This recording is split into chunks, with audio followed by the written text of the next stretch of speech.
This episode delivers the fan service on both ends. It's my review of Gundam Build Fighters, Episode 7. It didn't take long for Gundam Build Fighters to fall to the cliche of the beach episode, and if you watch a lot of anime, you know exactly what I'm talking about. They love having those big old classical beach episodes where you get to see the ladies in swimsuits, watermelons getting cracked open, and lots of crazy shenanigans. The good thing is, a lot of those things are actually trimmed from this, and the beach scene in this week's episode really isn't all that long, and most of it really seems to focus on Sei's mother in a swimsuit, which is, frankly, something of a highlight. Probably one of my favorite moments of the series, and you'll understand why when you see it. What's also really funny about this is not only do you have Sei, his mother, and Reiji on the trip, but you also have Kosaka, and you also have Ramba Ral.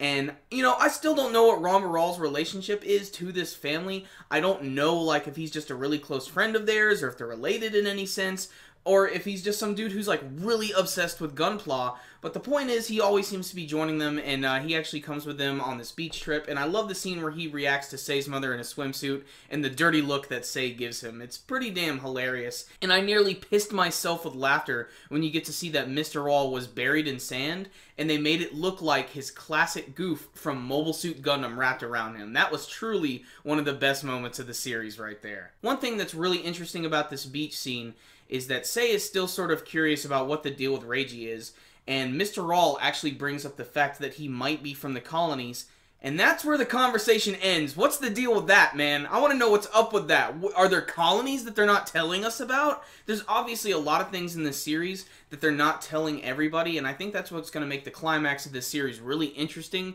and make it be so different from the beginning of the series. But I'm going off on a tangent here. Let's talk about the stuff that really matters this week, which are some really cool Gundam battles, and there were a lot of them this week. In fact, the episode actually opened up with a battle with the Double X Gundam. It was all completely gold, and it was awesome, and it summoned these little, like, miniature, like, mobile suits that it can control, kind of like the bit beams that have been used in countless Gundam series.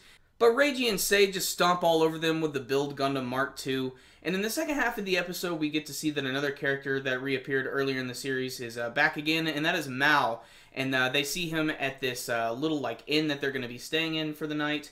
And there's a lot of really interesting things here. First and foremost, we get introduced to a group of brand new characters who just suddenly appear out of nowhere, and they hint at it slowly. There's apparently these, like, group of loan sharks who are basically bullying the people at this inn, and they're basically trying to take the place from them.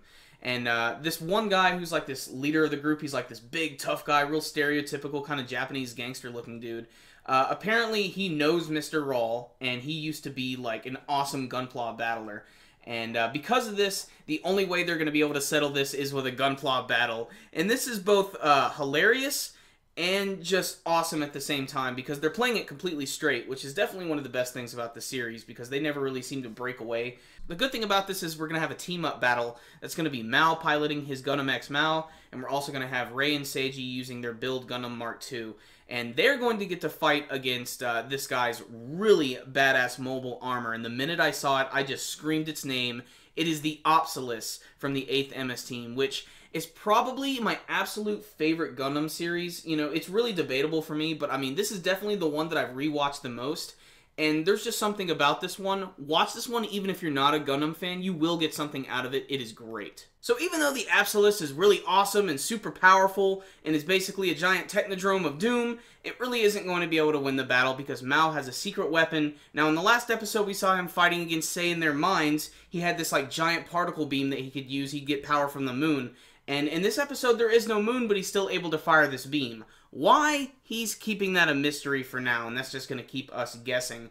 And that's pretty much the end of the episode. All of our characters have been reinvigorated by the battle. The inn has been saved, and there's a few other things that are worth mentioning. At the beginning of the episode, there was this brand new character, this girl. She has white hair, she's really pretty, and she seems like she's going to be really important, and a lot of that has to do with the fact that she appears in the intro a lot. And she was teased at the end of last week's episode in the post-credit scene, and we get another tease this week. We get to see that Yuki is going through a few changes, mostly aesthetic changes, but he's going to be going by the name of Kawaguchi.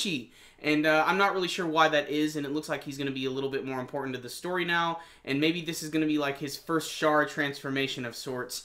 All I know is this was a really fun episode. Again, I can really only recommend the series mostly to Gundam fans, and a lot of that has to do with all of the references they make, and there are many of them. But this was a really funny episode, and like I said, even though it was a beach episode, it didn't really fall into the trappings of those type of episodes too much. For me, though, personally, even with all the awesome mobile suit battles, the Mark II, the frickin' Double X that's all gold, Mao's Gundam coming out and destroying the Obsolus, my favorite moment of this week's episode is getting to see Sei's mother in a swimsuit. But that's just my opinion, don't read into it too much, but this was a fun episode that had a lot of really cool action moments, a lot of really funny moments, tons of references, and the stuff that Gundam fans are just going to eat up. So if you're following the series, check this one out. It's definitely worth for a few laughs, and you get to see the return of Mao, who's a pretty interesting character and a really great rival to Sei and Reiji. So, for me, I have no complaints on this one, so just check it out. It was a great episode. 10 out of 10. So I loved this week's episode of Gundam Build Fighters. I had a lot of really cool fan service moments from the mobile suits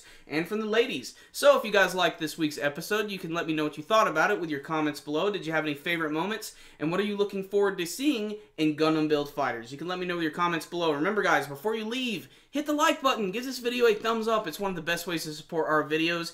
And you can see what we got floating around up top. So, I will see you next time, guys. Super Kami Guru 9000, out.